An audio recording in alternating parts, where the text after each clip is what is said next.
Зя сайн байцгаана уу? Би Оргил байна. Өнөөдрийн лайв дээр 18-аас 25 насны залуучууд асуултууд илгээж байна. Тэр залуучуудтай болон өөрийнхөө хэрвээ би тэр насандаа эргээд очих юм бол юу хийх вэ гэдэг төрлийн зөвлөгөө өгнө гэсэн үг. Тэгэхээр гол сэдэв маань залхуурал, бясалгал, мөргөл, тэгээд орлого. За жишээ нь орж ирж байгаа асуултууд маань яаж залхуу байхаа болох уу? Ерөөсөө юм хийх гэхээр залхуу хүрээд тэгээд утас ухах маань ихсээд болдгоо. Зөвлөгөө өгөөч гэсэн асуулт орж ирж байна. Ямар зорилго өөртөө тавьж энэ хүртэл явсан бэ гэдэг асуулт орж ирж байна. Ямар нэг шин зүйлийг судалж тэр талаараа сонирхож байгаа ч хангалттай хэмжээнд үйлдэл болгож хэрэгжүүлж чадахгүй байна. Яагаад ийм хэцүү байдаг юм болоо. За тэгээд ерөнхийдөө бясалгалын тухай бас мөргөлийн тухай яг юуны төлөө яг яаж бясалгаад байгаа юм бэ? Би одоо жишээ нь бясалгал хийх гэсэн чинь ингээд анхаарал маань сарнаад бодлууд маань нэг мэдсэн чинь шал өөр зүйлийг бодсон явж явах юм гэх мэт асуулт орж ирсэн. Яг тухайн тэр бясалгалын тухай асуусан хүн бол бас би орой болгон нэг цаг сууж бясалгах зорилго тавиад байгаа гэсэн. Өөрт нь хариулт өгсөн л дөө. Гэхдээ ерөнхийдөө бас энэ талаар ярив. Миний хувьд бол одоо жишээ нь тэр орой болгон нэг цаг суух гэдэг нь өөрөө бас хит өндөр хүлээлт, хит эрт тавиад байгаа юм шиг санагдсан. Тэгээд бас ямар нэгэн хоосны тийм орон зайд очихыг хүсэж байгаа гэсэн. Ерөнхийдөө ямар ч бодолд автахгүй байгаа мөчөндөө тэгээд өөр ертөнц рүү бараг ордог тийм зорилготой бясалгал хийгээд байгаа юм байна. Миний хувьд бол тийм зорилго анх бясалгал хийж эхэлж байгаа хүнд бол хэрэггүй. За би өөрөө амьдралдаа маш цөөхөн удаа тиймэрхүү яг стейтэнд буюу тийм байдалд сэтгэл зүйн одоо оюуны байдалд орж үдсэн. Гэхдээ ерөнхийдөө миний ихэнх өдрүүд хөвчлэн тийм биш. Зүгээр л бодлуудтайгаа харьцахад арай илүү ур чадвартай болсон гэсэн үг. Тэгэхээр энэний талаар бас над нэг таалагдсан зүйл нь өчигдөр одоо жишээ нь Содо, Саруулбат, Санжаа гэж 3 хүний подкаст room гэдэг подкаст дээр ярилцсан тэр сэдв надад маш их таалагдсан. Энтэй би бол санал нийлдэг. Тэрэн дээр бол Содо жишээ нь өөрийн тархийг, өөрийн үзэл бодол, өөрийн доторх орон зайгаа өргөө гэр гэж үзээд тэгээд гадны одоо жишээ нь согт өвлцөө хүн орж ирээд ээж аав их чинь муулаад загнаад доромжлоод элдв юм яриад ах юм бол хөөж гаргана үстэй. Тийм учраас их тэрнтэй адилхан элдв бодлууд орж ирээд өөрийг чинь доош нь хийж доромжлох эсвэл өөртөө ихтэй байдлыг чинь унгаах гэх мэт тиймэрхүү бодлууд орж ирэх юм бол бас хөөж гаргана гэж хэлсэн. Тэрнтэй би бол санал нийлдэг. Ягаад гэвэл бясалгалын одоо миний анзаарснаар гол зорилго нь за ялангуяа цагаан бүстэй хүн одоо дулааны урлагаар анхлан сурагчлагч хүн бол цагаан бүстэй эхэлдэг тийм ээ. Тэгэхээр цагаан бүстэй хүмүүс саяны тэр гэгээрэлд хүрэх гэдэг ч юм уу тиймэрхүү зорилго ерөнхийдөө бол ихэндээ тийм тавиад хэрэггүй гэж надад бодогдож байна. Хамгийн эхлээд тэр бодлууд та өөрөө биш гэдгийг эхлээд аль болох ихээр анзаарч сурах. Таны толгой дотор янз бүрийн бодлууд эргэлдэн. Зарим нь сөрөг бодлууд байна, зарим нь өөртөө итгэлгүй өөрийгөө гутаас нь доош нь доромжилсан ч гэдэм үү. Тиймэрхүү сөрөг бодлууд маш их орж ирнэ. Тэр болгон их хвчлэн таны өөрийн чинь бодлууд биш байдаг. Жишээ нь магадгүй хин нэгэн хүний хэлсэн үг таны толгой дотор явж идэг ч юм уу тийм. Яг гэвэл бидний ашиглаж байгаа үг бүхэн бидний өөрсдийн зохиосон үг биш учраас үндсэндээ бодол бүхэн бидний өөрсдийн бодол биш гэсэн. Өөрөөр хэлбэл тэр бодлууд та биш гэсэн үг. Тэрийг л баг багаар ойлгох. Тэр нь миний хувьд одоо бясалгалын гол зорилго байдаг. Яагаад тэрийг ойлгох вэ гэхээр тэр бодлуудтай өдөрдөгдөнө гэсэн үг биш. Таны толгой дотор байгаа бодол дотор байгаа энэ жолоог хин жолоогоо авах вэ гэдэг. Одоо тэр Inside Out гэдэг би бас тэр дурдсан кинон дэр гардаг шиг тийм. Бас Содо дурдчихилээ. Яг тэр кинон дэр жолоог нэг нь авдаг тийм ээ. Яг тэрэн шиг таны дотор аз жаргалтай нэгэн байгаа, гонигтай нэгэн байгаа, айдастай нэгэн байгаа, ууртай нэгэн байгаа. Гэх мэт маш олон энэ хувилбарууд байгаа. Тэр хувилбаруудын аль нь жолоогоо авах вэ гэдэг нь л гол асуудал гэсэн үг. Миний хувьд бясалгал хийхдээ ч юм уу яг яадаг вэ гэхээр за би бол сүүлийн 1-2 жил 3 жил бясалгалыг яг ингээд сууж завилж хийх нь бол маш багассан. Гэхдээ яг өдөр тутамдаа гадуур явж явахтаа ч гэдэм үү эсвэл ажиллаа хийж явахтаа ч байсан. Аль болох толгойд орж ирж байгаа бодлуудыгаа үүл шиг ингээд сайхан өнгөрөх. Тэр бол бодлууд бол үүл.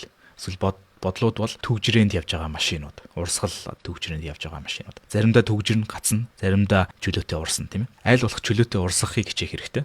Бид нар бодол дотроо гацна гэдэг нь тэр төгжрээ дунд өөрөө машин дотроо ороод тэгээд ямар нэгэн газар хүрэх гээд яарад тэгээд яг төгжрээнд гацж байгаадаа яг адилхан байдалд ордог. Толгой доторх бодолтой бас гацгаар. Тэгэхээр тэр бодлууд та биш гэдгийг ойлгох мөгц. Тэндээсээ хөөрөөд тэнгэр дээрээс ч юм уу тийм уулан дээрээс ч юм уу тэр төгжрээг ингээд харах. Яг тэрэн шиг болдог. Тэгээд тэр төгжрээ урсж ил байдаг.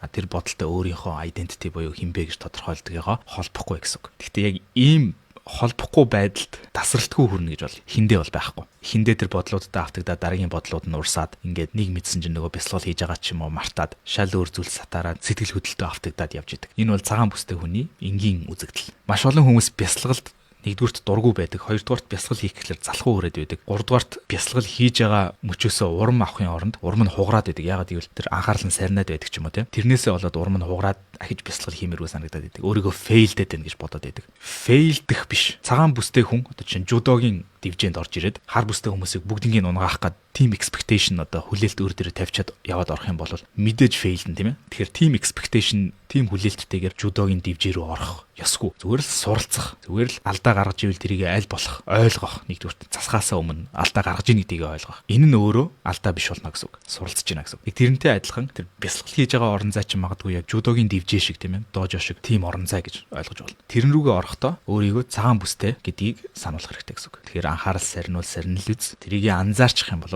маш сайн. Амжилттай бясалгачлаа гэсэн. Нэг удаа анзаарах юм бол амжилттай бясалгасан гэсэн. Тэр нь магадгүй 15 минут болж иш нэг удаа гинт өөрийгөө бодолд автагдсан явж байна. Тэр бодолдоо дотор нь урсцсан явж байна гэд тэрэндээ сэтгэл хөдлөл чинь ингээд автагдсан явж байна гэдгийг нэг удаа анзаарчих юм бол таны бясалгал амжилттай гэсэн үг. Ийм зорилготойгоор бас бясалгал хийх юм бол таны бясалгал хийх давтамж чинь ихснэ. Яагаад гэвэл миний нөгөө нэг видеон дээр ярьдаг шиг урамтай зүйлийг, шагналтай зүйлийг болон хийж чадаад байгаа харьцангуй одоо амархан тэгсэн мэт баг зэрэг сорилттой ч гэсэн харьцангуй амархан зүйлийг бид нэр хийхээрээ урамшдаг. Тэгэхгүй өөрийгөө одоо жишээ нь юу гэдгийг нэгэн төрлийн Далай лам, гигантэн болох тийм зориг тавиад тэгээ тэнчэнэ ингээд завилж суугаад те баахан лаа асаад гэх юм уу тийм хүлээлтүүдийг тавиад тэгээ за одоо би ингээд нэг цаг тасралтгүй юм бодол давтагдахгүй суун гэсэн тийм expectation-ыг анханасаа тавьчих юм бол шууд фейлнэ гэсэн үг. Friction гэж зүйл байдаг. Friction гэдгийг монголоор орчуулах юм бол одоо үрэлтийн хүч гэх юм да одоо физик дээр байдаг те физикээр μ гэж символоор төрсөлдөг. Friction гэдгийг за физикээр нь тайлбарлах юм бол энэ миний алга байна тийм ээ. Энэ алган дээр энэ аяга байна. Энэ аяга ийшээгээ гулсах, хэрэг сайн гулсах вэ гэдэг нь frictionээс хамаарна тийм ээ. Үрэлтийн хүчээс хамаарна. Хэрвээ ямар ч friction байхгүй буюу μ маань 0 байх юм бол яг мөсөн дээр ус тавиад энэ аягыг тавьж байгаатай адилхан шууд гулгана гэсэн. Friction өндөр байх тусам энэ аяг гулгахгүйгээр тогтно гэсэн. Хоорондоо зууралдана гэсэн. Тэр энийг юутай харьцуулж ийн гэхээр бясалгал хийгч байд юм уу? Хилийг сурах тэр цагийг өнгөрөөгч байд юм уу? Эсвэл орлогоо нэммээр бол тэр бизнесээ эхлүүлэгч байд юм уу те? Энэ дээр бид нэр friction-ыг эсгээд шууд бодит жишээ бол яг одоо би энэ лайвыг хийж байна тийм ээ. Тэгээ би нийт амьдралдаа 100-аас олон лайв ийм 1-2 цагийн подкаст лайв хийж байсан. Тэгэхээр энэ олон подкаст хийсэн туршлага нь энийг би ингээд камера ингээд сетап хийгээл те одоо жишээ нь над ийм камер байна эсвэл магадгүй гар утасныхаа камерыг ч юм уу эсвэл магадгүй нэг хэсэг би одоо чинь энэ жил подкаст хийхэ болоод олон сар болсон бас шалтгаануудын нэг нь friction-ыг ихсгсэн байсан гэсэн үг. Би энэ камерыг ашиглаж 2 подкаст энэ жил хийсэн тийм ээ. Тэрний өмнө бас 2-3 подкаст хийсэн. Энэ хугацаанд би 2022 оноос 2024 он хүртэлх 2 жилийн хугацаанд би маш цөөхөн подкаст хийсэн. Яагаад вэ гэхлээр яг үннийг хэлэхэд энэ камерыг ашиглах гэж оролдсноос болсон. Friction-ыг ихсгсэн гэсэн үг. Өөрөөр хэлбэл энэ камерыг компьютертойгоо залгаад лайв эхлүүлэхийн тулд маш олон залгуурууд хийн. Тэгээ тэрийг ингээд tripod модон дээр ингээд тавиад тохируулаад ингээд байршлыг нь олоод яг нөгөө фокусыг нь тааруулаад тэгээ тэрийгэ дараа нь ширээн дээр ингээд тийм tripodтай камера байнга байлгахад хэцүү тий. Буцаагаад хураана. Энэ friction smooth гулгахгүй гэсэн үг. Тэгэхээр үр дүн нь яасан. Сүүлийн 2 жилийн хугацаанд оргил маш бага лайв подкаст хийсэн. Тэгээд бас лайв подкаст хийдэг шалтгаанаа би бас ярьсан тий. Миний хувьд friction-ыг аль болох бага байлгахын тулд би лайв подкаст хийдэг. Яагаад гэвэл алдаа гаргасан чи тэрл үз эдит хийх шаардлагагүй бас бүр апплод хийх шаардлагагүй. Зүгээр нэг 2 цагийн подкастыг одоо YouTube руу ч юм уу Facebook руу ч юм уу апплод хийхийн тулд тэр чинь файл нь маш том байдаг. Яагаад гэвэл олон цагийн файл учраас. Тэр апплод хийх цаг нь хүртэл цаг гаруулдаг. Тэгээ тэрийг ингээд деталийн оруулаад tag mag хийгээд тэрийг бас тэр чинь бас friction болж байгаа юм. Тэгэхээр надад одоо чинь апплод хийгээгүй бичигдсэн подкастууд хүртэл одоо хүртэл цөөнгүй байдаг. Тэгэхээр энэ нь friction гэсэн үг. Энэ friction-ыг бид нэр аль болох багасгаж амьдрах ёстой гэсэн үг. Тэгэхээр миний хувьд яг одоо би энэ жишээ нь хэрвээ анзаарч байгаа бол би шинэ webcam авсан байгаа. Энэ webcam-ыг би авахдаа их баяртай байгаа. Яагаад гэвэл энэ webcam дээр би сүүлийн 7-8 жилийн хугацаанд тэр 100-аас олон подкастыг ерөнхийдөө ихэнхийг нь энэ webcam дээр хийсэн. Энэ webcam одоо жишээ нэг $60 байна уу? Тухайн үед би нэг хямдраллаар 24 паундаар авч ирсэн. За нэг 100,000 төгрөг юм уу? Энэ webcam тэгээд 100 хэдэн подкаст хийсэн webcam. Тэгэхээр би жишээ нь ийм үнэтэй камер хэдий авсан ч гэсэн эцэст нь friction багаас болоод би энэ камерыг л хамгийн их ашигласан болж таарсан. Тэгээд үр дүнд нь хүрсэн тийм ээ. Тэр подкастууд маань маш олон мянган хүнд хүрээд маш олон хүмүүсийн амьдрал нь өөрчлөгдсөн байлаа. Над руу тийм мессежүүд ирдэг. Хэрвээ би одоо жишээ нь заавал чанартай дүрс сайтай подкаст хийх гээд одоо ийм камерын дээрээ ингээд байнга ажиллах гэдэг юм бол магадгүй тэр friction-ээсээ болоод миний залхуу хүрдэгч байд юм уу? Эсвэл төвөгтэй санагдаад тэгээд подкастыг хийхгүй өнгөрнө гэсэн үг. Тэгэхээр миний тэр олон хүнд хүртэл болсон подкастууд маань хийгдэхгүй гэсэн үг. Яг түрүүний сүүлийн 2 жилд маш бага подкаст орсон гэдэг шиг. Тэр хугацаанд би хэрэгслээ голохгүйгээр саяны камераараа ч юм уу эргээд контентуудаа хийсэн бол магадгүй би илүү олон хүнд тусалж чадах байсан юм билээ. Тэгэхээр яг энэтэй адилхан энэ бясалгалтай ч юм уу бусад бизнестэй ч юм уу яг юутай холбогдож байна гэхээр би нөгөө нэг сөрөг хүч гэж бас өмнө ярьжсэн тийм ээ. Сөрөг хүч гэдэг нь бидний дотор байдаг дайсан. Энэ хүн болгоны дотор байдаг. Энийг заримдаа би чөтгөр гэж нэрлэдэг. Миний доторх чөтгөр гэж нэрлэдэг. Уран бүтээлч хүний зүгээс одоо миний тэр War of Art буюу урлагийн дан гэж номноос сурсан зүрлэлээрээ зүрлэх юм бол сөрөг хүч. Сөрөг хүч гэдэг нь альва хүн өөрийгөө дээшлүүлэх гэж хичээх тусам бие бэлдэр, оюун санаа, эрүүл мэнд, ажил, амьдрал, бизнес юу гэдэг бүх тал дээр өөрийнхөө сүнсийг ч юм хөгжүүлэх гэж хичээх тусам энэ сөрөг хүч гэдэг зүйлийг мэдэрдэг. Энэ нь яг л луужин хойд зүг рүү чиглүүлдэг шиг байгалийн хуулины тэм хүч. Бидний бүгднгийнхэн дотор байдаг. Тийм учраас одоо чинь түрүүний асуултан дээр байсан. Яг ингээд хэрэгжүүлэх гэхээр яагаад хэцүү байдаг юм болоо? Яагаад залхуу хүрээд байгаагаа мэдсээрэж ингээд юм хийж чадахгүй залхуураад байдаг юм болоо ч гэдэг юм. Жишээ нь саяны тэр залуугийн тэр бясалгал хийх гээд тавьсан зорилго нь өөрөө фрикшн үүсгэсэн байгаа байхгүй. Заавал 1 цаг сууж бясалгал хийх ёстой гэсэн зорилго тавина гэдэг нь өөрөө доторх сөрөг хүч нь хит их өндөр экспектейшнийг тавьсан байна. Яагаад тэр өндөр экспектейшнийг тавьсан бэ гэхлээр тэр хүний доторх сөрөг хүч нь фейлдүүлэх гээд нэг өсөндөө хит яаруулсан байна. Тэр гэгээрэлд хүрэх гээд ч юм уу. Тэр гоё ямар ч бодлого юм амар амгалан тайван тэр стейт рүү бошуухан орох гэж яарж байна гэсэн үг. Тэгэхээр 25-аас доош насны за танд амьдрах цаг хугацаа дахиад байгаль бол өөрөөр хэлбэл танд та амьд байгаад бол та нэгдүгээр залуу хүн байна гэсэн үг. Ягаад гэвэл дэлхийн хүн амын ихэнх нь аль хэдийн өгч гисэн. Магадгүй хөгшин хүн гэх юм бол дэлхийн хүн амын өгцөн хүмүүсийг тооцох байх. Тэгэхээр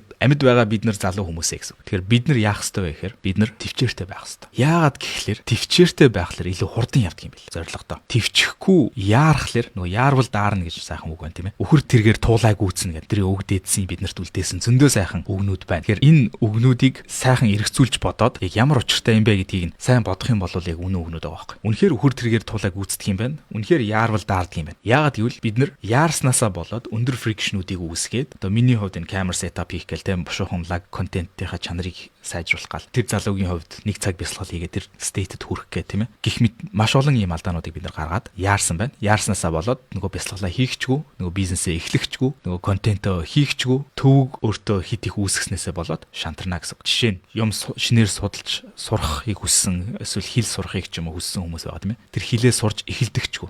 Яагаад эхэлдэггүй вэ гэхээр өндөр хүлээлт тавьчихдаг. За би өнөөдөр өстой ингээл сурахын тулд бүх хичээлээ одоо гаргаж дийлгэж тавиал номнуудаа тавиад ч юм уу те ширээгээ цэвэрлээл гэл маш олон ийм эхлэхээс өмнө хийх ёстой үе шатуудыг хит ихийг үүсгэждэг. Тэгээд нөгөөдхөө эхлэх гэсээр байтал хамаг тарихных нь энерги нэг мэдсэн чинь дуусаад утсаа авахаас ууждаг. Харин утсаа авах нь фрикшнтэй юу гэвэл үгүй. Албаар одоо чинь сошиал медиа компаниуд тийм ээ Facebook, Instagram, YouTube, юу гэдэг TikTok энэ бүх компаниуд хэдэн тэрбум тэрлион долларын индустрийн компаниуд тийм ээ. Энд дэлхийн хамгийн шилдэг Харвардын их сургууль төгссөн сэтгэл зүйчнэр бизнесмэнүүд, маркетингийн хүмүүс өндөр цалин авч ажиллаж байгаа. Тэгээд тэр ажиллаж байгаа зорилго нь юу вэ гэхээр таныг аль болох донтуулах тийм ээ. Тэгэхээр яаж донтуулах вэ гэхээр тэр фрикшнийг чинь хасчих чинь. Допаминийг чинь хөдөлгөөд дараагийн видеог нь үзмээр санагдуулж байна тийм ээ. Тэгэхээр энэтэй бид нар өрсөлдөж байна. Тийм учраас ихэнх нь ялагдаж байгаа нь мэдээж. Бид нар дэлхийн шилдэгүүдтэй өрсөлдөж байна гэсэн үг шүү дээ. Утсаа аваад сошиал медиаг асаана гэдэг нь дэлхийн шилдэг эрдэмтэд таны анхаарлыг энэ зүйл дээр татах гэж ажиллаж байгаа гэсэн. Тэгэхээр бид нар энийг нэгдүгürt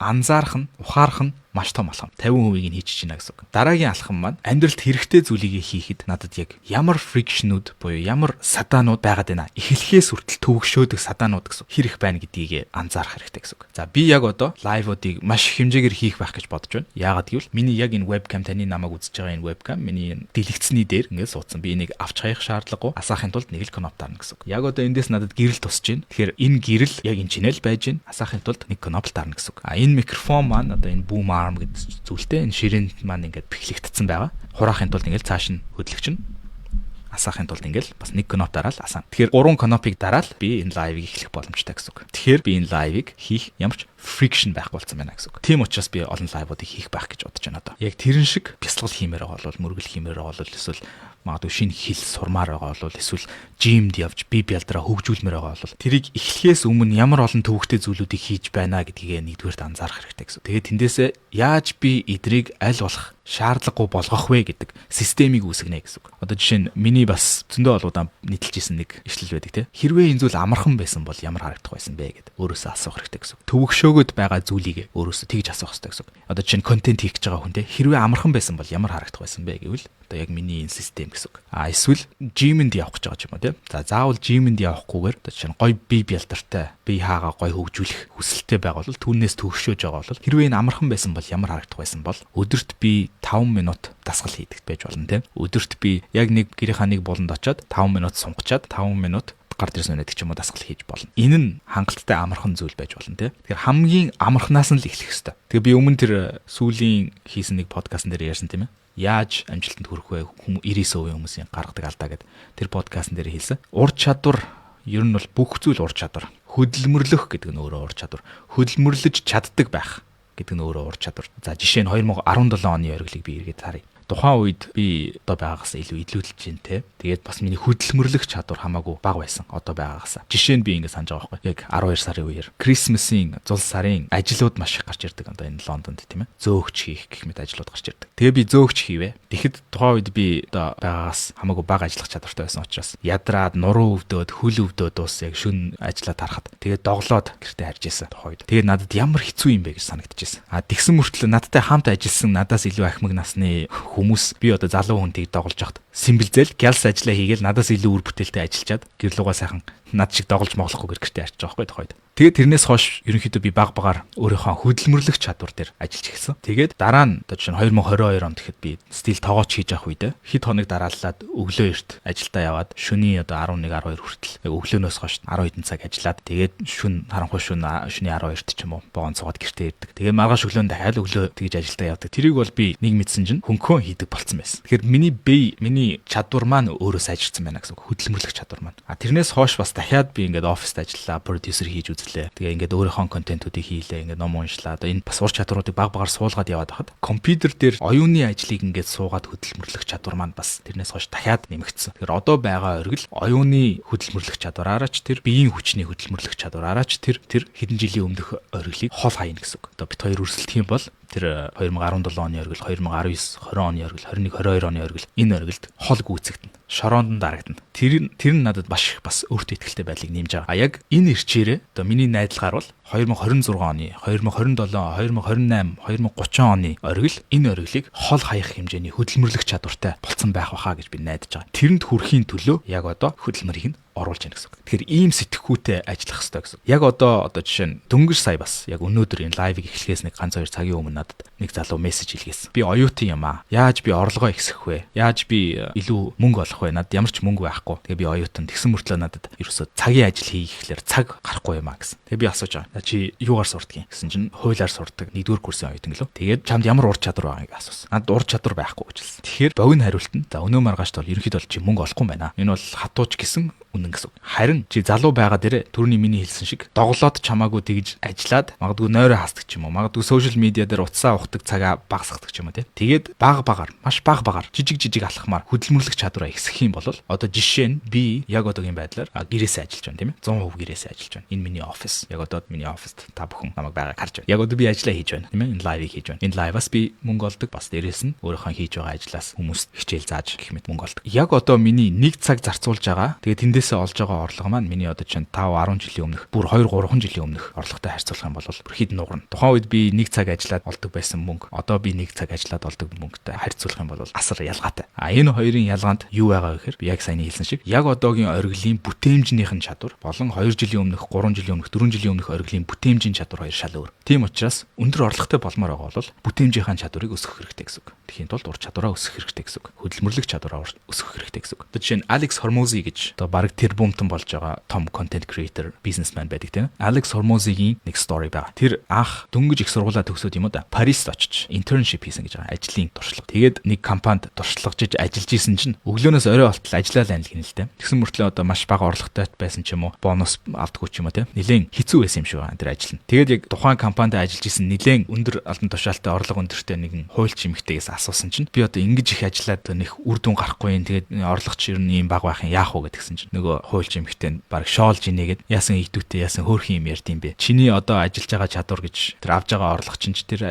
чиний бүтээлч байгаа чадвартай чинь яг адилхан. Чи яг жинхэнэ хөдөлмөр гэдгийг бол одоохондоо ойлгох болоогүй л байна гэж хэлсэн гэж байгаа юм. Тэгээ тэр хүн тэр эмэгтэйгийн тэр зөвлөгөө эсвэл одоо шүүмж гэх юм уу Алекс Хормозыг одоо байгаа хэмжээний хөдөлмөрч болоход нь маш том нэмэр өгсөн юм шиг байна. Тэгэхээр яг одоо таны орлого бага бол таны одоо сэтгэл санаа тогтмон биш байгаа бол гэх мэт энэ бүх асуудлууд таны хэр их төвчээртэй байгаа, хэр их хөдөлмөртэй байгаагийг чинь өөрөөр хэлбэл дотоод ур чадварыг чинь, дотоод чадамжийг чинь тусгал болон үр дүн гэсэн. Тэгэхээр энэ бол хатууч гэсэн үнэн үг. Тэгэхээр энийг эртхэн мэдэж авах нь маш чухал. Өөрөөр хэлбэл эртхэн гэдэг нь заавал залуу хүүхэд байхдаа ч юм уу мэдээж тэр хэмжээнд мэдэж авах юм бол сайн. Эртхэн гээд байгаа нь 2027 онд мэдэж авснаас 2024 онд одоо 24 он яг дуусгаж байна тийм ээ. Мэдээд авцсан дээр гэсэн үг. Миний жишээ нь контентн дээр подкастнуудын комментэн дээр аягүй болон ийм коммент орж ирдэг. Энэ подкастыг эртхэн үзэж явах нь яаваа гэдэг коммент аягүй их орж ирдэг. Тэгэхээр давуу тал нь та яг одоо энийг үзэж байгаа бол энийг эртхэн мэдээд авчиж байна гэсэн. Тэгэхээр акшн планууд хүснэ гэсэн. Акшн план гэдэг нь үйлдэлийн төлөвлөгөөнүүд. Одоо би юу хийх ёстой вэ? Хамгийн жижигхэн миний хийж болох зүйл юу вэ? Жижиг гэж голлгүйгээр л ерөөсөө хийх ёстой. Яагаад гэвэл тэр жижиг зүйлийг сайн хийж сурна гэдэг нь өөрөө хамгийн чухал. Тэгээ тэндээс урамшаад дараагийн зүйлийг хийж чаддаг болно гэдэг нь хамгийн чухал.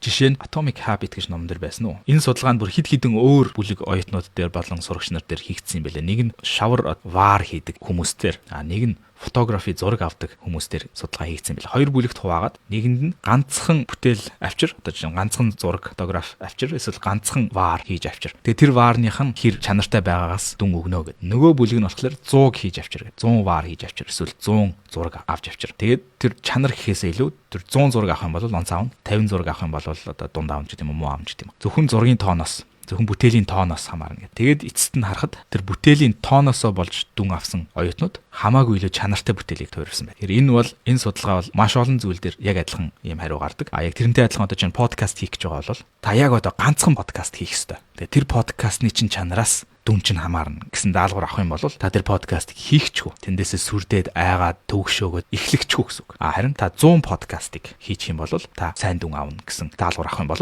чанар хамаагүйгээр 100 подкаст хийх явцдаа 10 подкаст хийсний дараа таны юм шинэ юм сурна. Дахиад 10 подкаст хийсний дараа дахиад алдаануудаа заасна. Ингэж явсаар таны магадгүй 90 дахь подкаст, 100 дахь подкаст, 80 дахь подкаст чинь маш өндөр чанартай подкаст гарахыг үүсэхгүй гэсэн үг. Би бас түрүүн хэлжсэн тийм. Дэлхийд 10 сая подкаст бол дор хаяж байгаа. Өдөр болгон шинээр нэмэгдэж байгаа учраас магадгүй одоо 10 хэдэн сая болсон баг. Энэ олон подкаст дундаас 6хан дугаар хийж чадсан подкастууд нь топ 20% орчдөг гэж. Тэгэхээр та 6 дугаар хийж чадах юм бол Монголын биш дэлхийн нийт подкастуудын топ 20% нь орж. Тэгээд цаашаа та 20хан дугаар хийж чадах юм бол дэлхийн нийт 10 хэдэн сая подкаст ч хүмүүсээс топ 1% нь орж ийнэ гэсэн. Яг энэ подкаст хийж байгаа тэр 10 хэдэн сая хүмүүс. Тэгээд бас подкаст хийх бодолтой мөртлөө эхлээгүй байгаа хэдэн 100 сая хүн байгаа чинь тийм. Энэ олон 100 сая хүмүүс дотроос 20хан дугаар хийж чадсан хүмүүс нь топ 1% орж ийнэ гэдэг нь энэ миний яриад байгаа friction буюу эхлэхээс төвөгшөөлөгдөх тэр олон асуудлуудыг толгой дотроо болон ерөнхийдөө ингээд амьдралдаа үүсгээд яваад байна гэсэн үг. Тэгэхээр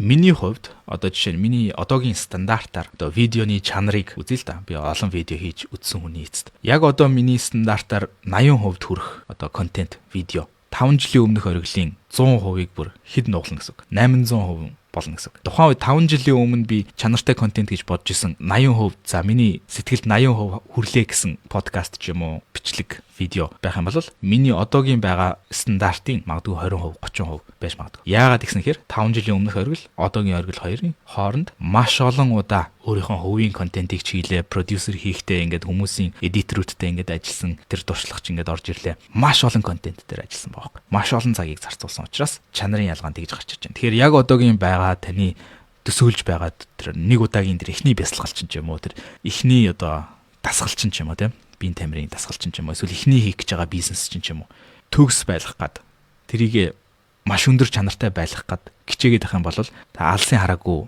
том алдаа гаргах шина гэсэн үг. Яагаад гэвэл таны ур чадвар чинь сууж амжаагүй байгаа учраас яг одоо хийж чадах 100% satisfaction одоо 100% сэтгэл ханамж авах хэмжээний зүйл чинь тууштай хийсэн 5 жилийн дараах эргээд харьцуулахад 5% ч нь л хүрэх бах. Хэрвээ тууштай байж чадах юм бол. Тэгэхээр энэ expectation-ыг буюу энэ хит өндөр хүлээлтийг одоо өнөө маргааштай 1 сарын дотор гэдэг ч юм уу те 4 сарын дотор би ингээд ийм орлоготой болно гэдэг ч юм уу. Тиймэрхүү expectation-ыг буулгаад багасгаад одоо жишээ нь 2030 он гэхэд та амьд байх байлгүй дээ тийм ээ. Та 2030 онд амьд байх уу? За амьд байх гэж найдаж байна тийм ээ. Магадгүй ослолт орчдөг ч юм уу тийм муу ёртой зүйл тохиолдохгүй бол та 2030 онд амьд байх бах. Тэр 2030 оны та эртхэн эхлээгүүдээ харамсаад суусан дээр үү? Эсвэл яг одоо тэр айж байгаа, төвшөөж байгаа, имиж байгаа одоо бясалгал байд юм уу, бизнес байд юм уу? Эсвэл тэр гой бие галбир байдаг юм уу те? Тэр зуршил эсвэл тэр хэл сурах байдаг юм уу? Тэр өөрийгөө тэр хөгжүүлэх, өөрийнхөө сүнсийг болон өөрийнхөө бие махбод оюун санааг тэр хөгжүүлэх тэр алхмыгаа хийж эхлэх юм бол одоо ингээ 2025 он гарч ин тийм ээ. Тэгэхээр танд 5 жил байна гэсэн үг. Тэр 2030 он гэдэг өдөр иртэл. Тэр 2030 он бол таныг хүлээхгүй. Таныг хүссэн хүсээгүй, амьд байсан байгаагүй 2030 он бол ирнэ. А яг тэр үед та ямар байр суурьтай сууж явах вэ гэдэг нь гол асуудал байна. За, энэ ч гэсэн 5 жил гэдэг богинохон хугацаа. Тэгэхээр 50 жилээр төсөөлье. За, энэ гэхээр ялангуяа тэр одоо 20 25 настай залуучууд 50 жилийн дараа амьд байх уу гэвэл ихэнх нь ерөнхийдөө амьд байх бах. Тэр үед 20-од наснда хөдөлмөрлж явахгүй яавдаа ч гэдэг юм. 20-од наснда эхэлж яахгүй яавдаа гэдэг тэр харамсалт гимшиж суусан дээр үү? Эсвэл за би фейлдсэн ч гэсэн оролдоод үзсэн. Би бүтлгүүцсэн ч гэсэн би ядаж өөрийгөө сорьсон гэдэг тийм байр сууринд байх уу гэдэг нь л гол байхгүй. Тэгэхээр миний хувьд одоо жишээ нь би жүжигцүүгийн тэмцээнд орж ин тэ. Сая 9 сарын сүүлээр тэмцээнд орсон. Одоо 2 сард дахиад тэмцээнд орно. А яг тэмцээний өмнө бол айгүйх айдас мэдэрсэн. А тэгээ яг өрчин янз бүрийн бодолд автагдаад стресстэй баг нойргүй хонсон. Багч яг ерөнхийдөө нойргүй хончоод тэмцээнд орсон. Тэгээ дээрэс нь би нэгдүгээр төрлийн чихрийн шижин өвчтэй учраас тариа тарьж биеийнхаа глюкоз сахарыг зохицуулдаг хүн. Баахан юм бэлдэж очсон чинь инсулинээ мартацсан. Тэгээ миний цусны сахарын хэмжээ 20 хүрсэн байсан. Тэгэхээр 20 гэдэг бол маш өндөр. 8 хүрэхэд л 2 дугаар төрлийн чихрийн шижний сахарын өвчтэй болон асуудал үүсдэг гэсэн үг. Тэгэхээр миний хувьд яг халаалтч хийж амжаагүй. Яг анх удаага жүжигцүүгийн тэмцээнд орж байгаа болохоор өмнө яг таквондогийн тэмцээн гэхмэд орчлаасан л та. Тэгэхээр яг анх удаа жүжигцүүгийн тэмцээнд явж ороод өглөөрт нойргүй онцсон. Яг миний туслах одоо миний гар хөлийн үзүр болох хүн маань манай хүү 11 настай хүүхд ингээд хамт явж байгаа. Тэгээ би очоод тэнцээ яахаач мэдхгүй жиндээ орчоод нэг хальт халаалт хийх гээл нэг хэдэн сонголт хийгээл байжсэн чинь маш олон хүмүүс бас дундаас нь гимтчдэг ч юм уу айгаад ордгоо ч юм уу тэмцээндээ ордгоо юм байна л да. Тэрнээсээ болоод одоо манай жингийн үрсэлтэгч нар нэлээд хэдэн ирээгүй. Тэгээ тэрнээсээ болоод миний одоо жишээ нь 11 цагаас эхлэх ёстой байсан тэмцээн маань 10 цаг 20 минут орчвол 10 цаг 10 минут орчвол 50 минутаар урагшилж байгаа. Тэгээ би нөгөө нэг 11-ээс эхний хүнтэйгээ тулдах байсан хүн маань гинт 2 минутын дараа тулдлаа гэж намайг дуудсан. Ямар ч халаалт байхгүй. Цусны маань глюкоз 20 хүрсэн, нойргүй онцсон. Тэгээл нэг мэдсэн жил 84 кг үзэж байгаа болохоор бас метр 80 өндөртэй, гизний 6 булчинтай бак 84 кг жинтэй хар залуутай, Франц залуутай нэг мэдсэн ч өөдөөсөн. За эхлэе гэсэн гараа алгадаад зогч байгаа. Тэгээл нөгөө залуу чинь ингээл барьж аваад барилдах гэсэн чинь чулуу шиг залуу байгаа. Яг тэр үед би дотроо ингээд янз бүрийн бодол эргэлдэж байгаа. Би яг одоо юу хийгээд байгаа юм бэ те? Би яг энд байх шаардлагатай юм уу те? Тэгээ бас тэр тэмцээнд хүмүүс гар хөлөө маш их хугалдаг гэж байгаа байхгүй. Би энийг өчиж боож зохихгүйгээр 100% алдчих содолж байгаа юм чинь. Маш олон тийм гэмтлүүд. Тэгээ би яг ийм өөрийнхөө байгаа байдлыг хараад би яг одоо юу хийгээд байгаа юм бэ гэсэн бодол ихний тэр тулаан дээр бол төрсөн. Тэгээд оноогоор ялагдсан. Яг олон жил хичээлсэн болохоор бас өчүүлчихгүй байж чадчихлаа юм л да. Тэгээд дараагийн тулаанууд эхлэхэд би барилдаад унгааж чадсан, оноо авсан. Тэгээд ерөнхийдөө бас нэг залууд хөлөө өчүүлээд хөлний өчлөлтүүд сайн хийж чаддгүй байсан. Хоёр залууд хөлөө өчүүлсэн. Нэг залууд оноогоор ялагдсан. Тэгээд ингээ ялагдаад яваад байгаа. Тэгээд нэг хоёр залуу тэмцээнд ороогүй болохоор би тэр хоёр залууг walk over гэдэг дүрмээр ялсан.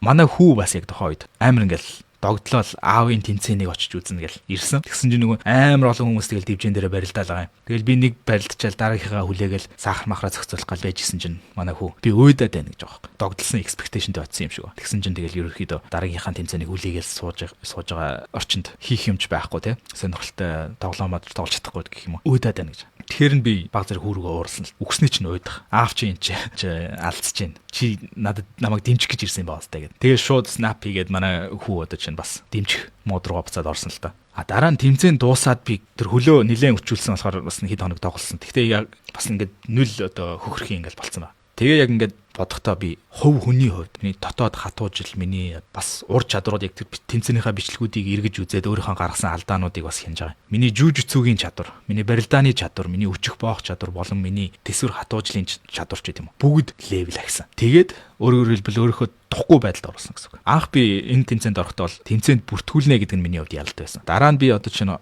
сард орох тэмцээнд бол медаль зулгаах зорилготой байгаа. Алт зулгаадгүй махад мөнгө юм уу хүрэл зулгаах зорилготой байгаа. Тэрний дараагийн тэмцээндээ магадгүй алт зулгаах байх гэсэн бодолтой байна. А тэгээ яагаад би ингэ тэмцээнд ороод байна гэхээр Түрүүний хэлсэн шиг миний хинбэ гэдэг нь тухгүй байдалд орж ингэж левел авч байна. А яг энэ мөчөд хүрэхийн тулд би бараг 7 жилийн өмнөөс эхэлж чинь яг энэ спорт руу хичээлж эхэлсэн л дээ. Тэгэхээр нөгөө нэг баг алхмуудыг ярьж байна. А миний хувьд зорилго маань залуу байхдаа иймэрхүү тулааны спортод би өөрийгөө сорino гэсэн бодолтой байсан анханасаа. А тэгээд ерөөхдөө нэг 35 хүртлээ ч юм уу энэ тэмцээнүүдэд орж магадгүй кикбоксинг тэмцээнд орж магадгүй энэ жүжигцүүгээ ингээ өргөжлүүлээд явах бах. Иймэрхүү тулааны тэмцээнд орж өөрийгөө сорino гэсэн бодолтой. Яагаад вэ гэхээр түрүүн хэлсэн шиг би 80 настай да. Магадгүй таяг тулцсан хүн болчих юм байна те. Ялангуяа энэ чихрийн шижийн өвчтэй хүн магадгүй 80 нас хүрэх юм байна. Гэхдээ хөрөх байх гэж найдаж байна. Тухайн үед эргээд харахад би залуудаа үзээд алдсан бол яах байсан бол гэсэн бодолтой би баймиргүй. Би фейлдсэн ч хамаагүй залуудаа би үзээд алдсан.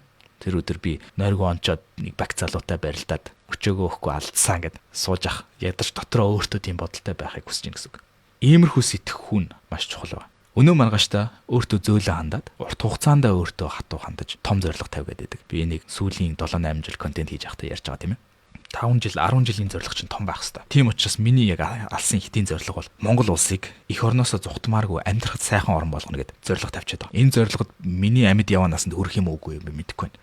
Гэхдээ нэг энэ зорилгын төлөө ингэж явж байгаа, том зорилгын төлөө явж байгаа. Харин өнөө маргааштай одоо чинь өнөөдөр би яг юу хийх ёстой вэ гэхээр хамгийн хийж болох жижигхэн зүйлийг л хийх ёстой. Одоо Will Smith яриад байдаг да. Ханыг босгохын тулд, байшинг барихын тулд нэг тоосгоо байж болох хамгийн сайнараа л тавьчих. Тэгээд дараагийн тоосгох. Тэрнийг мэдгэд хан босно гэх. Тэр зарчмаар өнөөдөртөө би яг юу хийж чадах юм? Өнөөдөр би бас тэр төвөгшөөгд хийхгүй байгаа зүйлийнхаа expectation-ыг би хэрэг бууруулж чадах юм. А тэгээд би бас өмнө харуулж ирсэн тийм ээ.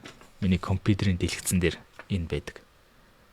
Just commit 20 minutes to work and it will get easy. Өөрөөр хэлбэл ажилдаа 20 минутыг зориулчих. Тэгээд энэ амархан болох болно гэдэг. Яагаад гэвэл энэ мессеж маань намайг эхлэхээс имээдэг төвөгшөөдөг тэр зүйлийг сануулж зүгээр л эхэлчих юм бол чи ялсан гэсэн үг. Үр бүтээлч байдлаа ном бичих гэж эхэлж байгаа бол эхэлчих юм бол чи ялна гэсэн үг. Бясалгал хийх гэж байгаа бол жимдээ явах гэж байгаа бол гутлаа өмсөд гэрээсээ гарчих юм бол чи ялна гэсэн үг. Тэгэхээр би сая тэр тэмцээнд ороод фейлсэн түүх маань хизээ би ялсан бай гэвэл тэр тэмцээнд бүртгүүлэх шийдвэрийг гаргаад тэгээд тэр тэмцээндээ бүртгүүлээд нэрээ бичүүлээд мөнгө төлөөд орсон. Тэр үед би ялсан. Тэрнээс биш яг тэр залуучуудын эсрэг алцахтаа бол мэдээж дараагийн ялтууд байгаа юм л да. Тэр тэмцээндээ магадгүй айгаад ч юм уу гимтэд ч юм уу ирээгүй зөндөө залуучууд байсан. Тэдний оронд ядаж би очоод мөчөөгөө өгөхгүй алдсандаа бас өөрөөрөө ерөнхийдөө бахархаж байгаа. Гэхдээ зорилго энэгээр дуусахгүй дараагийн удаад би медаль зулгаана гэсэн бодолтой байна. Яг л би яг өөрийнхөө яг гаргасан алдаануудыг маш тодорхой харсан байгаа. Тэгээд дараагийн удаад ерөнхийдөө бол нөхдүүдийг өчнөө гэсэн бодолтой байна. За нэрэл expectation тавьж хүлээгээд алдах үед чи чадахгүй байна гэж өөртөө хэлэх шалтгаан минь болдог байсан да. Гэхдээ ойрын хүлээлт буюу ойрын зорилго нь эсрэгээрээ надад урам өгдөг. Гэхдээ ойрын зорилгыг аль болох бага байлгах хэрэгтэй гэсэн үг. Одоо чинь нэг яг өнөөдөр би юу хийж чадах юм бэ гэхээр өнөөдөр би дэлхийг өөрчилж чадахгүй тийм ээ. Өнөөдөр би огцом гизний 6 булчинтай болж чадахгүй. Гэхдээ өнөөдөр би 5 минут дасгал хийж чадна. Өнөөдөр би 10 минут юм сурч чадна. Өнөөдөр би 30 минут гэрээ цэвэрлж чадна гэдэг ч юм уу тийм. Айл болох жижигхэн тэрнээс илүү жижигхэн ч үж болно. Өнөөдөр би одоо жишээ нь орноосоо 9 цагт босдог хүн бол өнөөдөр би 8 хагасаас босно гэдэг ч юм уу тийм. Иймэрхүү. Тэгээ маргааш би дахиад 8 хагасаас босно. 8 хагасаас би 1-7 хоногийн турш 8 хагасаас босоо сурч. Тэрний дараагийн 7 хоногт би 8-аас босно гэдэг ч юм уу. Тэрний дараагийн 7 хоногт би 7 хагасаас босно гэдэг ч юм уу. Иймэрхүү жижигхэн зорилгоодыг баг багаар тавиад тэгээ урамших тэр шагналуудыг баг багаар аваад тэгээд зорилготой хүрч болно. Ингийн тулд цагаан бүсний менталити, цагаан бүсний сэтгхүү байх хэрэгтэй. Тэгэхээр яаж залах уу байхаа болох уу гэдэг ерөнхийдөө асуултны хариулт бол тэр. Яагаад залах уу байгаагаа сайн анзаарах хэрэгтэй. Яг юу саад болоод байна? Эхлэхэд хүртэл саад болж байгаа тэр жижигхэн зүйлүүд чинь, жижигхэн олон саадууд чинь юу байна? Тэр Jordan Peterson-ы ярьдаг тийм ээ, өрөөгөө цэвэрл. Хүн болгоны ээж өрөөгөө цэвэрл гэж загнадаг. Гэхдээ яг яагаад энэ тийм чухал юм бэ гэд хэлэхээр тэр өрөө бол хязгааргүй ертөнцийн потенциалын хилтерхий гэж байгаа юм. Өөрөөр хэлбэл чиний хамгийн их цаг зарцуулдаг газар чиний тэр гэр чинь, чиний тэр өрөө чинь магадгүй ажилтны чинь офис ч юм уу яг хамгийн их тэр цаг зарцуулдаг газар чи ерөнхийдөө чиний хинбэ гэдгийг чиний амьдралын ихэнх мөчийг тэр зарцуулах тэр орон зай тэрийг цэгцтэй байлгана гэдэг нь чи эмх цэгц chaos гэдэг хоёр одоо эсрэг өрсөлдөөний эмх зэгцтэй талд нь гарснараа чи ялалтуудыг байгуулж гин гэсэн үг. Тэгснээрээ чиний хинбэ гэдэг чинь дотроос өөрчлөгдөнө гэсэн үг. Тэгэхээр тэр зэгцэлгээ гэдэг зүйлийг тогтмол хийж авах хэрэгтэй. Энэ бол нэг удаа зэгцлээд шийдэгдчихдэг асуудал биш тийм ээ. Нэг удаа дасгал хийгээд насаараа фит байх биш. Насаараа фит дасгалуудыг хийж иж фит байна. Гэхдээ яг өнөөдөр би юу хийж чадах вэ гэдэг нь л хамгийн чухал байна. Ойрын зорилго гэж би одоо турникээс 10 татдаг бодохгүй 15 хүрэх болно гэх мэтэр. Тийм. Milestone-ууд гэсэн үг тийм ээ. Одоо 10-аас 15 хүрнэ. Тхийн тулд гейм план чи юу юм те? За мэдээж 11 татдаг болно. Тхийн тулд би өдөрт хэдэн удаа сонирх хэвээр гэх мэт гейм план гаргаад яг өнөөдөр хийж чадах зүйлээ хийнэ гэсэн үг. Тэр нь маш чухал. Тэгэхээр залуу хүмүүс тийм ээ. Тэгээ залуу хүн гэхээр мэдээж харьцангуй та хэдэн ч настай байж болно. Түрүүний шиг амьд байгаа бол та залуу гэсэн үг. Төвчээрт суралцах хамгийн чухал. Ер нь амьдралд хүн төвчээрт суралцах хамгийн чухал. За тэгээд одоо саяны бясалгал мөргөл рүүгээ эргээд оръё. Миний хувьд мөргөл дээр би одоо юу хэлдэг вэ? Газар ингээд суугаад тухайн мөргөдөг байсан гэж хэлсэн те. Одоо бол би хаяада тэгдэг. Хаяада ингээд яг энэ чинь ингээд сууж ахтаа ч гэсэн хийж болно. Гол нь миний толгой доторх тэр state, толгой доторх толгой болон бие доторх миний тэр бодол болон тэр мэдрэмж тэр хамгийн чухал. Тэгэхээр тэрэндээ би гүн төвлөрөөд аль болох олон зүйлд талархдаг. Яг одоо надад амьд байгаа боломжийг өгсөнд баярлалаа. Яг одоо надад хин нэгэнд эргээр нөлөөлөх боломж надад байна. Энэ боломжид би талархаж байна. Надад байгаа гэр бүлд би талархаж байна. Ээжээ аавдаа талархаж байна. Намайг өдийг хүртэл маш олон зүйлээ золиослсон өвөг дээдстэй талархаж байна. Эмээ өвөө, өндөр эмээ өвөө. Тэгээд бас эх орныхоо төлөө тэмцэж амиа өгсөн зөндөө олон хүмүүс байгаа. Тэдний хүчинд эх оронтой би байгаад талархаж байна гэдэг ч юм уу тий. Тэгээд бас за Монгол ёсны шашин гарч юм уу те үзэх юм бол сахиус, тэнгэр, онгод гэж байдаг тийм ээ. За тэрэндээ бас талархаж болно. Намайг үргэлж хамгаалж ядагт би талархаж байна. Миний мдээгүй үед ч гэсэн хамгаалж байгааг чинь анзаараагүй байгаа үед ч гэсэн намайг хамгаалж байдагт би талархаж байна. Гэх мэт үгсүүдийг хэлдэг гэсэн үг. Тэгээд энэ нь ерөнхийдөө өөрийн доторх тэр бурхан гэж нэрлэгч байт юм уу те тэр доторх итгэл үнэмшилж байт юм уу. Тэр доторх далд ухамсар чинь байгаа тэр зүйлст хилнэ гэсэн үг. Тэгэхээр энэ бүх талархлууд болон талархсныхаа дараа би өөрийнхөө сайн чанарууд дээр төвлөрдөг гэсэн үг. За надад байхгүй байсан ч гэсэн энэ чанарыг би бий болгохын төлөө төвлөрдөг гэсэн үг. Жишээ нь эр зориг би надад эр зориг байна. Энд би талархаж байна. Энийг би улам илүү хурцлж байна. Надад инэрэнгүй сэтгэл хайр байна. Үүнд би талархаж байна. Үүнийгээ би улам илүү хөгжүүлж байна. Надад төвчээр гэж зүйл байна. Төвчээрийг надад зааж өгч байгаад би талархаж байна гэх мэт. Тэр дотоод тэр бурхан гэж бодоод байгаа тэр дотоод тэр сахиус ч гэх юм уу, онгод тэнгэр ч гэх юм уу, далд ухамсар ч гэх юм уу тэр зүйлд би ингэж хэлдэг. Надаар дамжуулж таны хайр надаар дамжуулж цаашаа тархах боломж надад олгож байгаад би талархаж байна. Тэгээд энэ хариуцлагыг би үүрнэ гэдэг ч юм уу те. Иймэрхүү бодлууд ингээд тарин шиг уншина гэсэн үг. Одоо миний мөргөлгээд байгаа нь тэр гэсэн үг. Тэгээд энэ нэг ёсны бясалгал гэж харж болно. Яагаад вэ гэхээр ерөнхийдөө тэр далд ухамсар дээр ажиллаж байна л гэсэн үг. Тэр далд ухамсар дотор маань хэр их ерөнхийдөө таны дотор байгаа бодлууд болон мэдрэмжүүд хэр их давтагдана тэр хэмжээгээр та програмчлагдана гэсэн үг. Одоо миний default mode буюу миний байнга боддог бодол маань үргэлж нэг тийм атаархуу хорсолтой ч үт юм уу өөрийгөө хохирогч гэж боддог амьдралыг үзий яддаг ч үт юм уу те хин нэг буруутгах гэж байд юм. Тиймэрхүү бодлоод эсвэл хин нэгэнд уурладаг ч байд юм. Бохомдол тэр бодлууд их байх юм бол нөгөө л нэг хоёр чон байгаа алийг нь хооллох вэ гэдэг л асуудал дээр ирэхэд ирж байгаа байхгүй. Тэгэхээр тэр сөрөг чон маань хооллогцоргоод илүү хүчтэй болоод жолоог аваад тэгээд миний default mode буюу миний байнгын байж идэг байдал маань тийм сөрөг, тийм бохимдолтой, тийм болно гэсэн үг.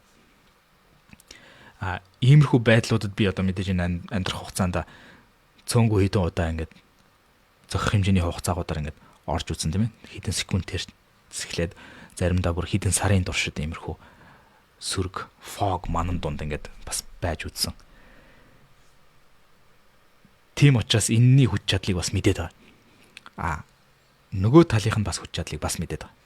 Бас хэдэн секундээс эхлээд хэдэн сарын хугацаанд тасралтгүй юм зөвхөн эерэг, зөвхөн эрч хүчтэй, зөвхөн зоригтой, зөвхөн инэрэнгүү хайраар дүүрэн тийм бас байдалд байж үзсэн хүний хувьд энэ хоёрын аль альных нь хүч чадлыг ерөнхийдөө өөрийнхөө биеэр ухаарч үзсэн гэсэн үг. Тэгэхээр мэдээж аль нь илүү сайн бэ гэдгийг бол ойлгож байгаа гэсэн үг. Тэгэхээр нөгөө эерэг зүйлийг хоолж гинэ гэдэг нь одоо миний хувьд тэр мөргөл хийхдээ саяны тэр хэлсэн зүйлс. Та саяны хэлсэн зүйлсийг хуулж авч адилхан зүйлийг хэлж болно. Гэхдээ эсвэл зүгээр санаа аваад өөрийнхөө бас нэмж болно. Таны хувьд таны дотроос юу гэж хэлүүлмээр байна тийм ээ? Сөрөг талаасаа юу гэж хэлдэг вэ? Эерэг талаас юу гэж хэлдэг вэ? Мэдээж тэр эерэг тал дээр нь яаж та төвлөрөх вэ гэдгийг өөрөө бас явцын донд илүү сайн хөгжүүлнэ гэсэн үг. Тэгэхээр хүмүүс чи яг яаж мөрөгдөг вэ гэдэг асуулт айгүйх асууад байдаг тийм ээ. Гол нь тэр гэсэн үг. Тэрнээс биш. Одоо чинь 108 удаа би духан дээр газар наагаад ингээд хөвтгтэй биш. Тэр бол мэдээж маш сайн сонголтын дасгал маш одоо юу гэдгийг нэг зөх хэмжээний энергийг онлок хийдгийг бол үүсэхгүй тэгдэг баг. Гэхдээ яг тэр 108 удаа ингэж газар мөргөх бас яг түрүүний хэлсэн шиг магадгүй тэх өдөр ирэх баг тийм ээ. Байнга тогтмол тэгж чаддаг болох өдөр ирэх баг. Тэр нөгөө нэг хар бүстэй хэмжээний мастер болохыг хэлээд байна шүү дээ. Харин одоохондоо би тууштай хийж чадах зүйл маань энэ гэдэг байгаа байхгүй. Тэгэхээр тэр төвөгшөөхгүй байх хэмжээний мөрөглөөс эхлэх хэрэгтэй гэсэн үг. Одоо бясалгалаас ч юм уу те. Тэхийн тулд нэг ч болтох өгүүлбэрээр тарин шиг ингэж дотроо давтах ч байт юм уу те. Одоо өөрийгөө хинбэ гэдгийг одоо чинь ямар хүн болмоор байгаагаа дотроо сайхан бодож тунгааж агаад би тийм хүн болж байгаа, би тийм хүн болохын төлөө явж байгаа гэдэг ч юм уу тийм өөртөө сануулгах зүйлийг бас хэлж болно гэсэн үг. Тэгэхээр миний хувьд жишээ нь би уужуу тогтун хүн болохыг одоо ингээд хүсч тэмүүлж явдаг.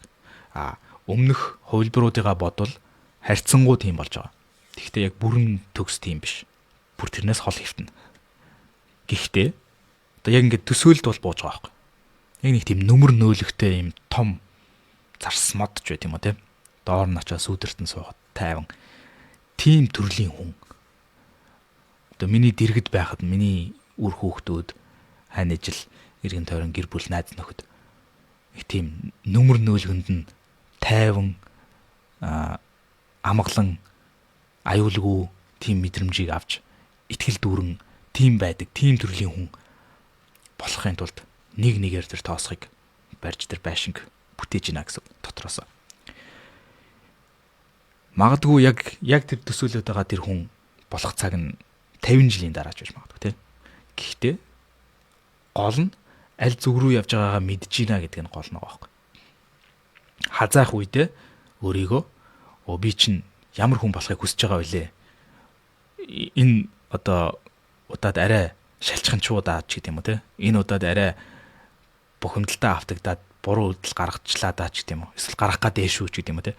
Тэрийг илүү их анзаарна гэсэн үг. Яагаад гэвэл яг ямар хүн болох гээд байгаагаа мэдж тэр зүг рүүгээ алхахыг хичээж байгаа учраас. Тэр яг тэрэн шиг бас дан ганц юм тогтун хүн болох гэдгээр дуусахгүй шүү дээ.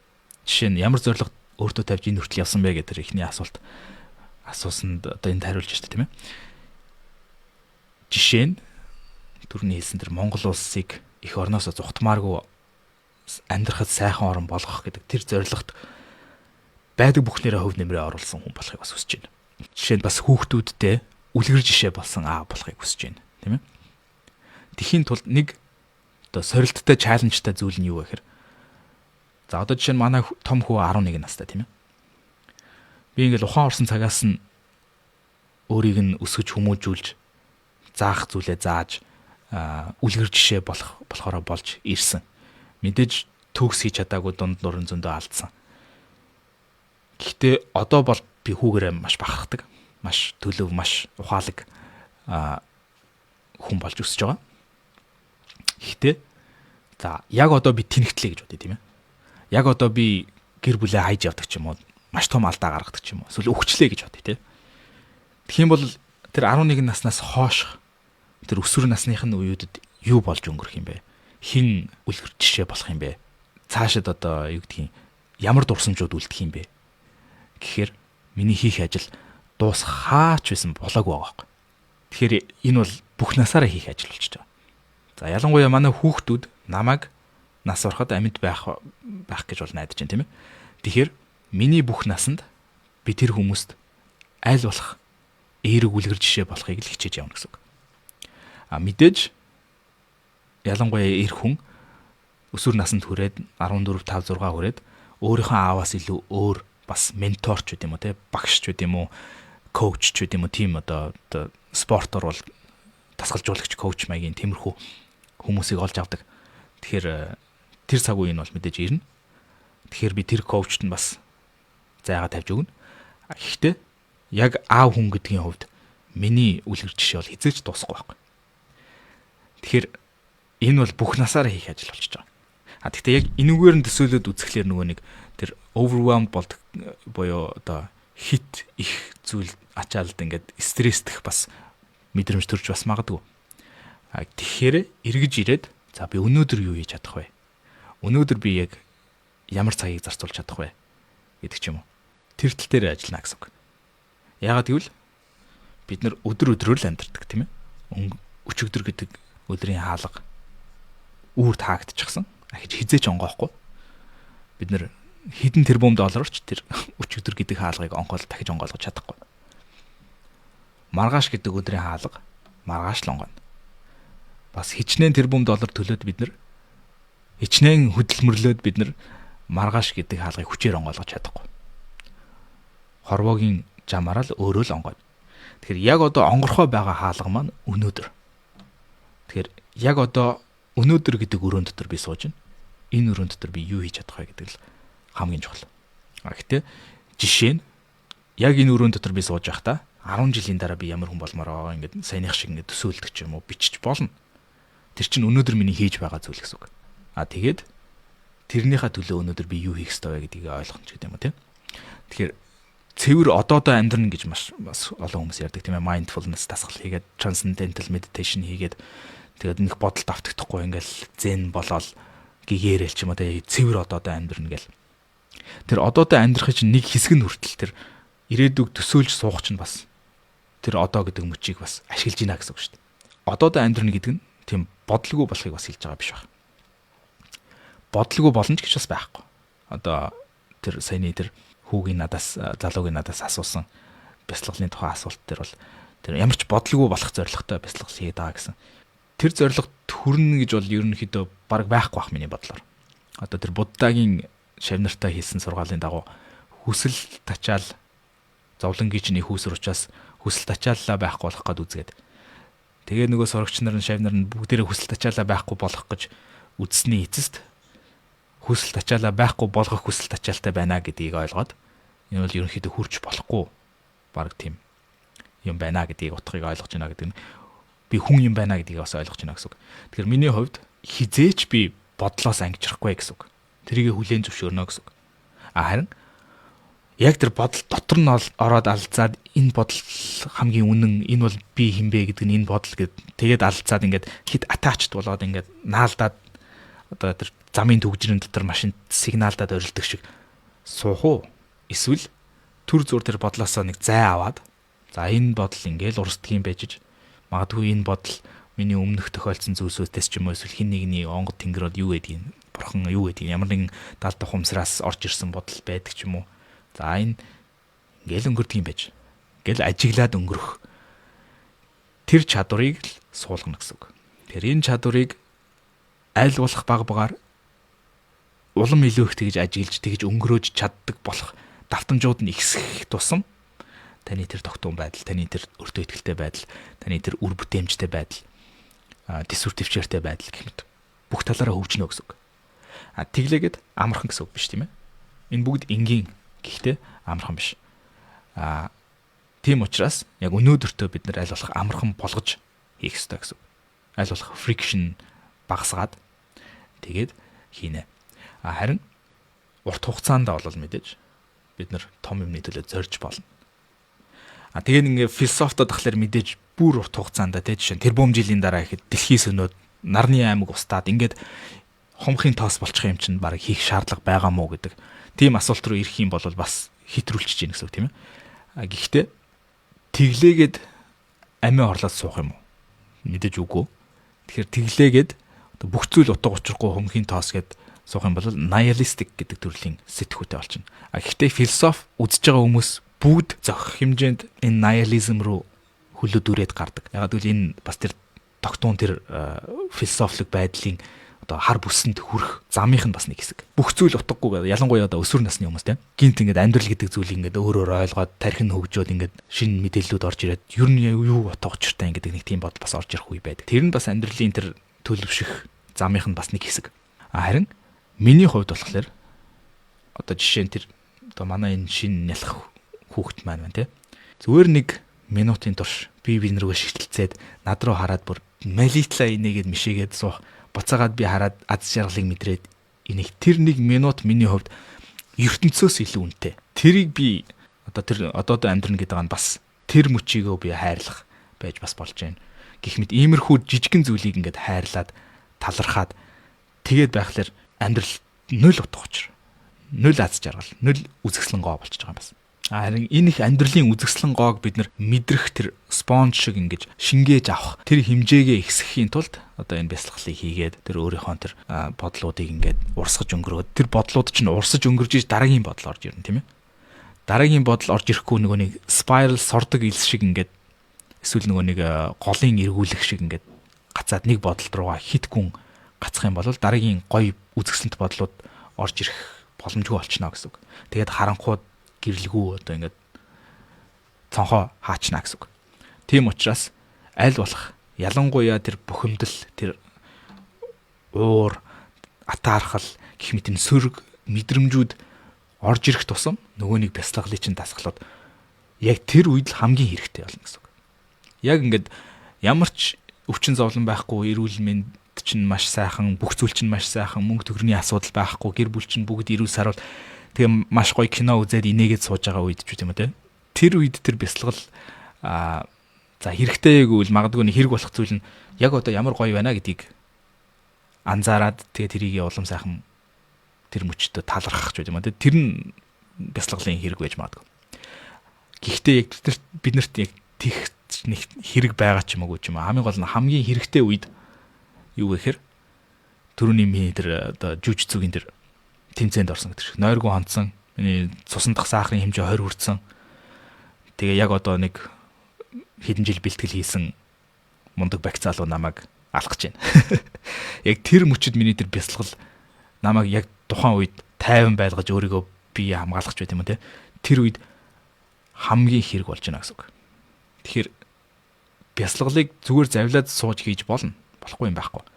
Гэхдээ яг стресстэй байгаа үед бясалгах нь хамгийн үр дүнтэй бөгөөд эерэг үр дүнтэй бөгөөд тохиромжтой цаг үе гэж би бол хувьдаа бодож байна. Тэгээд тэр хүмүүсийн яриад байгаа тэр нирван дүрийг олох тэр зен гэгэрл олох те авидя одоо юу гэдэг нь тэр бүх зүйл олон жилийн дараа хурж болно. Магадгүй 10 жил бясалгаад 20 жил бясалгаад амьдралын утга учирыг ингээд өөр зацхаас ойлгоод тэгээд тэр мундаг одоо юу гэдгийг аура өндөртэй тийм хүн болж болно.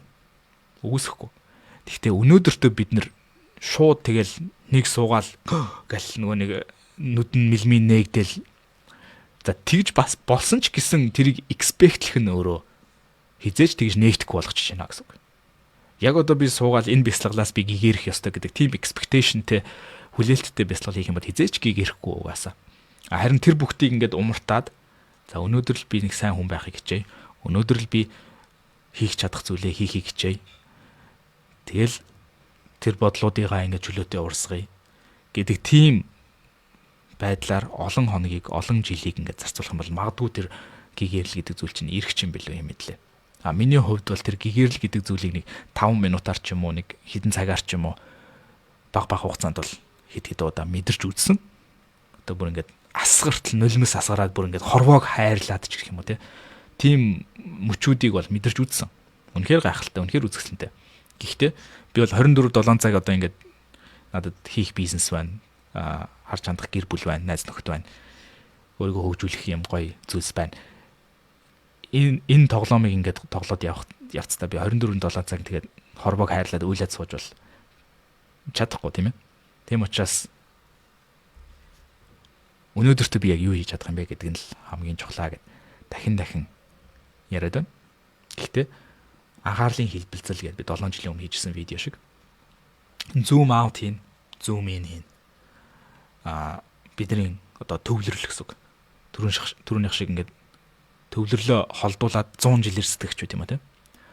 Монгол улсын ирээдүй, миний гэр бүлийн ирээдүй, миний амьдралын ирээдүй, тэгээ цаашаага дэлхийн ирээдүй, тэг хорвоо ертөнцийн хэмжээнд ингээд сэтгэж болно.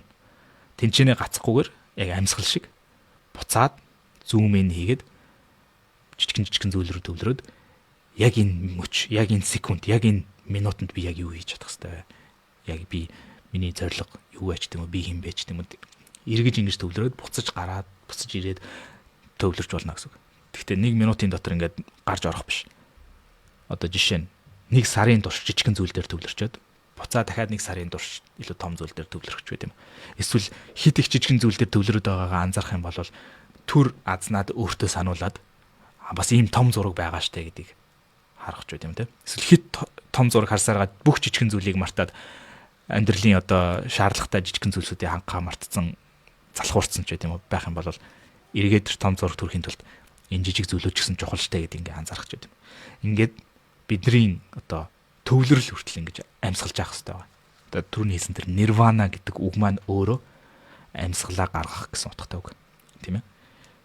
Яагаад вэ гэвэл бид нар амьсгалаа аваад өгдөг гаргахгүй ингээд төгчих юм бол бид нар үхэн тийм ээ. Тэгэхээр бацаагаад гаргах хэрэгтэй гэсэн үг. Тэгээд гаргах юм бол дахиад авах шаардлагатай болно. Тэгэхээр нирвана гэдэг маань тэр амьсгалаа гаргах хэсгийг нь ярьж байгаа. Тэгээд буцаад дахиад авах хэрэгтэй. Дахиад гаргана. Энэ процессыг л бид нар хит их гацалтгүйгээр аль болох смooth, тайван, уужуу үргэлжлүүлэх нь л гол нь байна. Тэгэхээр миний одоо био дээр тайван шамдах тун гэдэг нь тэр. За. Баахан философтчлаа тийм ээ. Анх удаа лайв таарлаж байна гэнэ. Олон жил үзсэн сонсож яваа баярлалаа хөх тэнгэр. Амар сайхан цогц сайхан бол сүүлийн үед бол эрчимтэй үзэж байгаа шүү дээ. Баярлж байгаа шүү.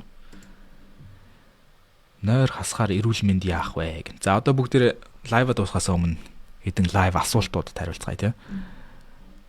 Нойр хасахаар эрүүл мэнд яах вэ гэн. Нойр бол маш чухал.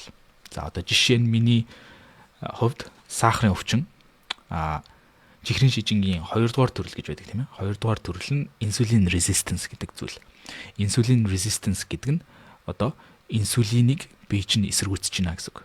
Инсулин гэж юу вэ гэхээр биений чинь глюкоз буюу сахарыг одоо энергийг эсний төвшин рүү оруулах, эс рүү энергийг оруулах түлхүүр. Тэгэхээр тэр түлхүүрийг эсэргүүцэж байна буюу хаалга нь онгоохгүй болж байна гэсэн үг. Энэ бол яг товчхондоо чихрийн шижний 2 дугаар төрлийн өвчин эмгэг. Миний хувьд бол чихрийн шижингийн 1-р төрөл буюу инсулин анханасаа өөрөө ялгаруулж чаддгүй гэсэн үг. Тэгэхээр миний гол асуудал бас л яг адилхан чихрийн шижингийн 2 дугаар төрөл.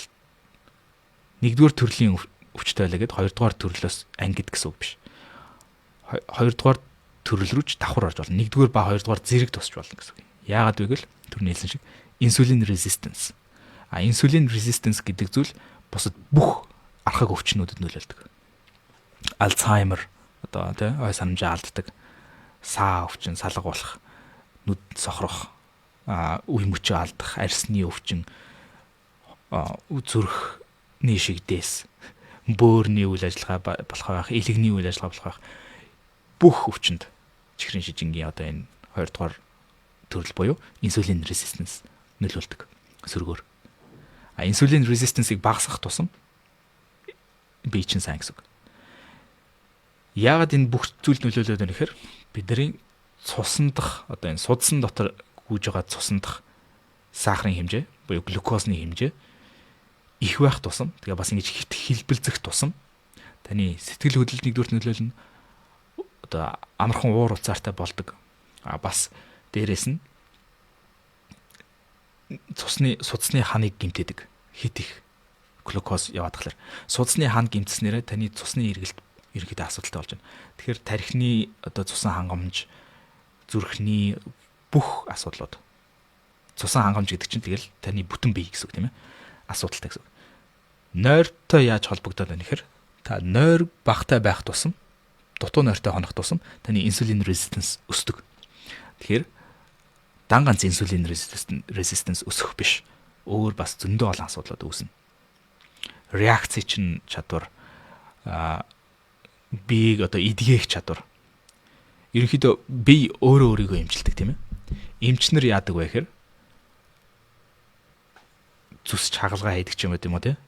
Ямар нэгэн тиймэрхүү асуудлуудыг шийднэ. Хагалгааны дараа бие чинь өөрөө л идэгдэг. Тэр сорвиг өөрөө л идгээдэг.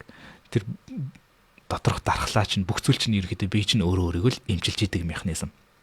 Жишээ нь зарим хүмүүс яагаад тамхи татаад олон жил амьдраад болоод байна. 80 90 хүртлээр ингээл тамхи татаад болоод байдаг. Зарим хүмүүс болохоор тамхи татдагчгүй жиж ууршигны хор тавдар тусчдаг. Яагаад вэ гэхээр биеэ хэр сайн эмчилж чадж байгаа вэ гэсэн үг. Одоо жишээ нь хамгийн урт хугацаагаар амьдардаг, хамгийн аз жаргал өндөртэй байдаг хүмүүс дээр 80 90 жил үргэлж байгаа, магадгүй 70 90 жил ч юм уу үргэлжилж байгаа судалгаа одоо хүртэл үргэлжилж байдаг. Тэр судалгаан дээр хүмүүс хүн хоорондын харилцаа хамгийн чанартай байх тусам гэр бүл, найз нөхөд тэр харилцаа нь хамгийн өндөр чанартай бас дотно тийм харьцаатай бүлэг хүмүүс хамгийн их урт насалдаг, хамгийн их эрүүл байдаг. Тэдний идж байгаа хоол нь эрүүл биш байсан ч гэсэн хайрцангуй те тамхи татдаг байсан ч гэсэн тэднээс илүү чухал зүйл нь тэр гэсэн үг. Өөрөөр хэлбэл тэр хүмүүсийн сэтгэл зүйн байдал хамгийн чухал гэсэн үг. Тэгээд тэр сэтгэл зүйн байдал чинь нойронд нөлөөлнө. Тэр бие эдгээхэд нөлөөлнө гэсэн үг.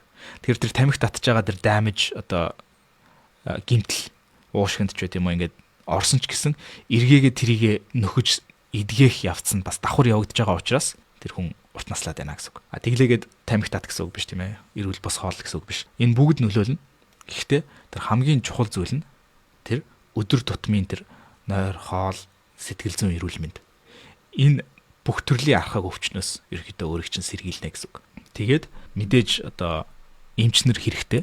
Эмчнэр бол таныг магадгүй одоо осолд ордог ч юм уу тийм хөлөө хугалцдаг ч юм уу гараа агуулцдаг ч юм уу тэр үед бол мэдээж эмчнэр хэрэгтэй.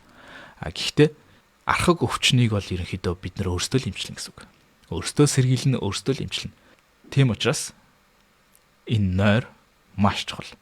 Тэгээд бас таны ой санамж, таны оюун ухааны одоо чадамж энэ бүх зүйлд нойр нөлөөлдөг. Тийм ч учраас одоо чинь LeBron James, Roger Federer, теннисийн мундаг дэлхийн шилдэг тамирчин, Tiger Woods, гольфчин гэх мэт спорт тус бүрийн өөрсдийнхөө спортод номер 1 байдаг хүмүүс ихэвчлэн дунджаар 10-аас 12 цаг унтдаг гэж байгаа юм. Тэгэхдээ сэрүүн байх тэр 12 цаг ч үгүй юм уу сэрүүн байх 14 цагийн хугацаанд маш өндөр ачааллыг авдаг бие нь. Бэлтгэл, оюуны бэлтгэл, биеийн хүчний бэлтгэл маш өндөр байдаг учраас тэрийг нөхөх тэр recovery process нь нойронд явагддаг учраас маш их хэмжээгээр унтдаг. Миний хувьд бас дунджаар ерөөхдөө 8 цаг бол дор хаяж унтжиж optimal хамгийн өндөр түвшиндөө operate хийж үйл ажиллагаа явуулж чаддаг миний бие. Жишээ нь. Тийм учраас тэр нойр Маш чухал. Маш их баярлаж байгаа шүү. Мөрөн ерөнхий боловсролын сургуулийн сурагчид англи хэлний үнэгүй хичээл аваад баяртай байгаа шүү. Баярлж явдаг шүү. Үргэлж сэтгэл санаагаар унах гээд байсан юм. Шинэ орчинд орж ирээд 60 кг хасах үед та маш их тус болсон шүү. Харин тийм над руу сэлэнгээ гэж багш эмэгтэй бичээд миний тэр 30 кг турсан түүхийг бас донтолтой тэмцэх тэр подкастыг маань сонсоод бас их нэмэр болсон гэсэн. Тэгээд нийт 60 кг хасч чадсан байлаа. Би бол хараад айгүйх бахархсан. Тийм учраас бас миний тэр Монгол хүүхдүүдэд боловсрал олгох зорилгын дагуу бас Octolert-аас дэмжиж байгаа. Сэлэнгээ маань орж ирсэн байна. Баярлалаа. Хамт байсанд баярлалаа. Дараагийн подкастаараа бүгдээрээ уулзцгаая.